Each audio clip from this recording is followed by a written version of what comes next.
আসসালামু আলাইকুম। তোমাদের ফিজিক্স ফার্স্ট পেপার পরীক্ষা কিন্তু অলরেডি হয়ে গেছে।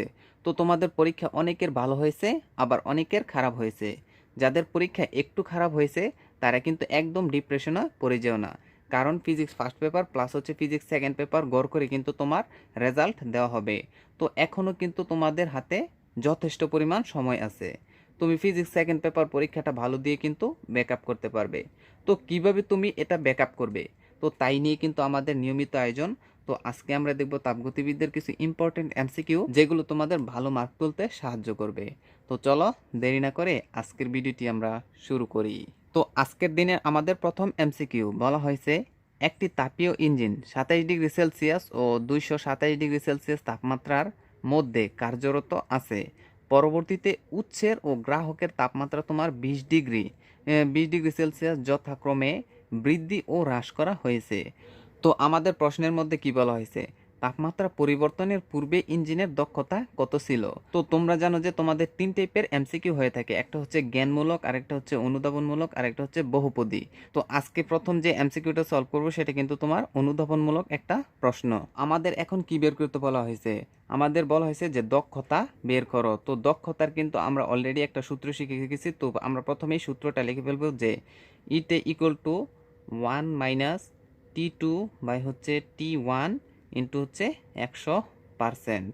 তো এখন যদি আমরা মানগুলো বসিয়ে দিই তাহলেই কিন্তু আমাদের আনসার হয়ে যাবে। দেখো বলা হয়েছে তাপমাত্রা পরিবর্তনের পূর্বে, তো 20 ডিগ্রি কিন্তু পরে করা হয়েছে। এর আগে তাপমাত্রা ছিল 27 ডিগ্রি সেলসিয়াস ও 227 ডিগ্রি সেলসিয়াস।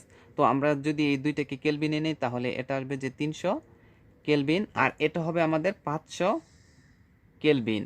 তো আমরা জাস্ট এখন মানগুলো বসিয়ে দেব। দেখো 1 মাইনাস উপরে হচ্ছে তোমার 300 আর নিচে হচ্ছে 500 গুণ হচ্ছে 100%। তো দেখো এখন যদি আমরা লসাগু করি তাহলে 500 থেকে যদি আমরা 300 বিয়োগ করি তাহলে উপরে থাকে 200 ভাগ হচ্ছে 500 গুণ 100%।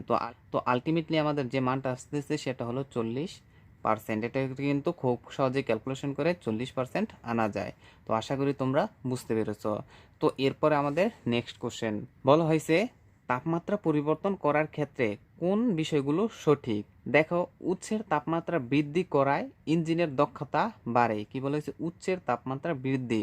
যদি তুমি নিচের অর্থাৎ T1 কে বৃদ্ধি করো তাহলে কিন্তু অবশ্যই তোমাদের ইঞ্জিনের দক্ষতা বাড়বে। তো এটা কিন্তু আমাদের রাইট অ্যান্সার। তারপরে হচ্ছে গ্রাহকের তাপমাত্রা হ্রাস করার ক্ষেত্রে ইঞ্জিনের দক্ষতা বাড়ে। এটাও কিন্তু আমাদের সঠিক। যদি আমরা T2 কে হ্রাস করি তাহলে কিন্তু আমাদের কি হবে? গ্রাহকের তাপমাত্রা, তাহলে আমাদের কি হবে? যে ইঞ্জিনের দক্ষতা বেড়ে যাবে। তো এরপর আমাদের নেক্সট কোশ্চেন বলা হয়েছে, উভয় ক্ষেত্রে ইঞ্জিন দ্বারা কৃত কাজ সমান হবে না। এটাও কিন্তু সত্য। তো আশা করি তোমরা বুঝতে পেরেছো। তো তিনটাই আমাদের আনসার। তো এরপর আমাদের নেক্সট কোশ্চেন। তো 2 নাম্বার এমসিকিউতে বলা হয়েছে, তাপগতিবিদ্যার প্রথম সূত্রের গাণিতিক রূপ কোনটি? আশা করি তোমরা তাপগতিবিদ্যা পড়ার সময় কিন্তু এই সূত্রটা শিখে গেছো। সেটা হলো del Q equal to del U plus del W, অর্থাৎ তাপ ইকুয়াল টু হচ্ছে অভ্যন্তরীণ শক্তি প্লাস হচ্ছে কাজ। তো এটাই কিন্তু আমাদের আনসার। তো এরপর আমাদের নেক্সট কোশ্চেন বলা হয়েছে, তাপগতিবিদ্যার প্রথম সূত্র হতে জানা যায় না কোনটি? তো তাপগতিবিদ্যার প্রথম সূত্র থেকে আমরা কোনটি জানতে পারি না? দেখো, কাজ ও তাপের সম্পর্ক অলরেডি কিন্তু আমরা এটা জেনে গেছি। শক্তির সংরক্ষণশীল নীতি এটাও কিন্তু জানি। তারপর হচ্ছে অভ্যন্তরীণ শক্তির ধরন, এটাও কিন্তু আমাদের জানা আছে। তো আমরা একটা জিনিস জানি না, সেটা হলো তাপপ্রবাহের অভিমুখ। এটা কিন্তু আমাদের সঠিক। তো এটা কিন্তু আমাদের তাপগতিবিদ্যার প্রথম সূত্র হতে আমরা জানতে পারি না। তো এটাই আমাদের সঠিক আনসার। তো এরপর নেক্সট কোশ্চেন বলা হয়েছে, কেলভিন স্কেলে বরফ বিন্দু কোনটি? তো কেলভিন স্কেলে বরফ বিন্দু হলো তোমার 273 কেলভিন। এটাই আমাদের আনসার। তো আজকের ভিডিও শেষের দিকে কিন্তু আমরা এই ক্রিটিক্যাল এমসিকিউগুলো সলভ করব। তো আমরা এখন এই এমসিকিউগুলো সলভ না করে আমাদের পূর্ববর্তী এমসিকিউগুলো সলভ করব। তো এখানে বলা হয়েছে, যদি 2 ক্যালোরি তাপ সম্পূর্ণরূপে কাজে রূপান্তরিত হয় তবে কাজের পরিমাণ কত?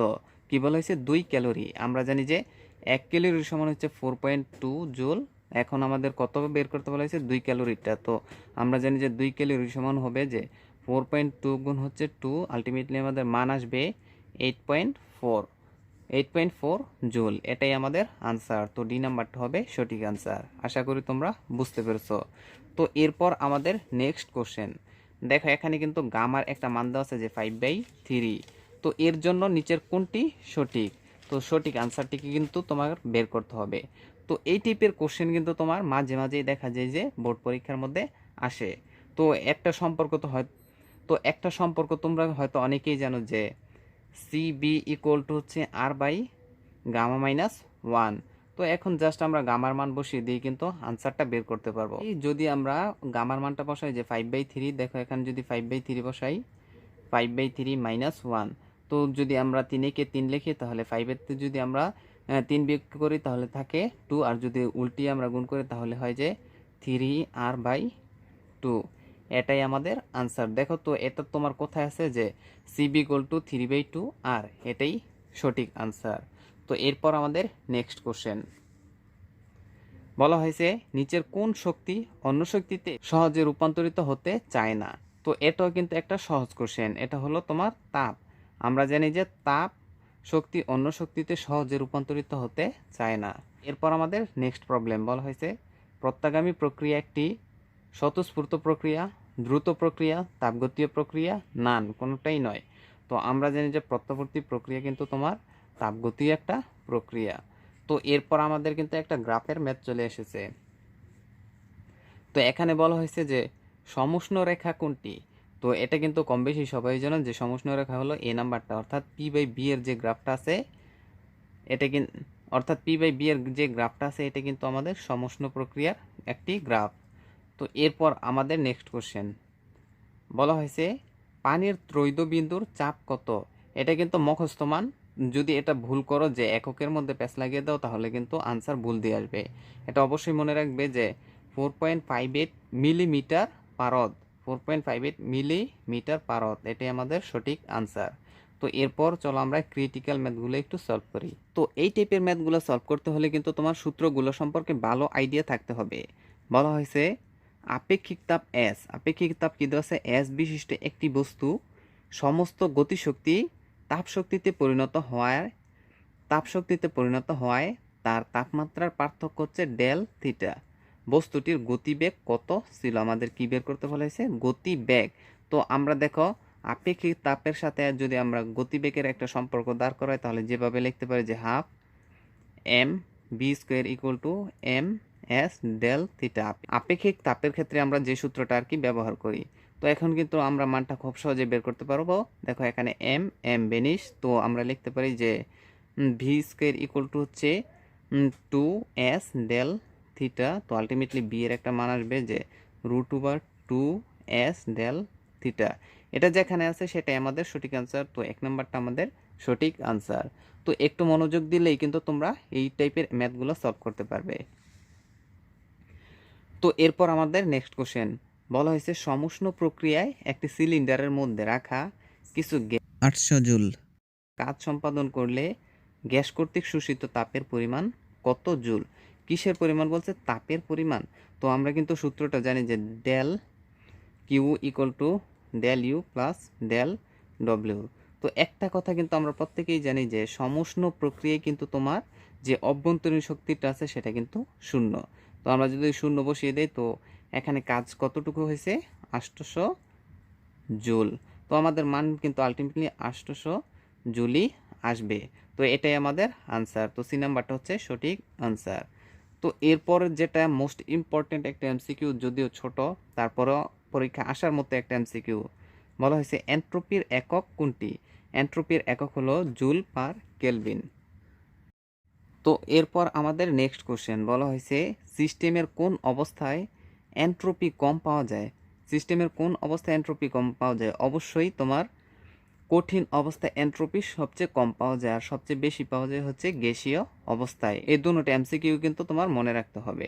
তো আজকের দিনের আমাদের সর্বশেষ প্রবলেম এবং ইজি একটা কোশ্চেন বলা হয়েছে নিয়ন গ্যাসের ক্ষেত্রে গামায়ের মান কত? তো নিয়ন গ্যাসের ক্ষেত্রে গামায়ের মান হচ্ছে 1.67। তো আজকের ভিডিওটি এ পর্যন্তই। তো আজকের ভিডিওটি দিয়ে যদি তোমাদেরকে কোনোভাবে হেল্প করতে পারি তাহলে অবশ্যই আমাদের চ্যানেলটিতে একটি লাইক প্লাস হচ্ছে সাবস্ক্রাইব করে আমাদের পাশেই থাকতে পারো। তো সর্বশেষ একটা কথাই বলবো, সংগ্রাম করে যাও, ইনশাল্লাহ আল্লাহ তোমাদের সহায় হবে। তো সবাই ভালো থাকবে, সুস্থ থাকবে। আল্লাহ হাফেজ।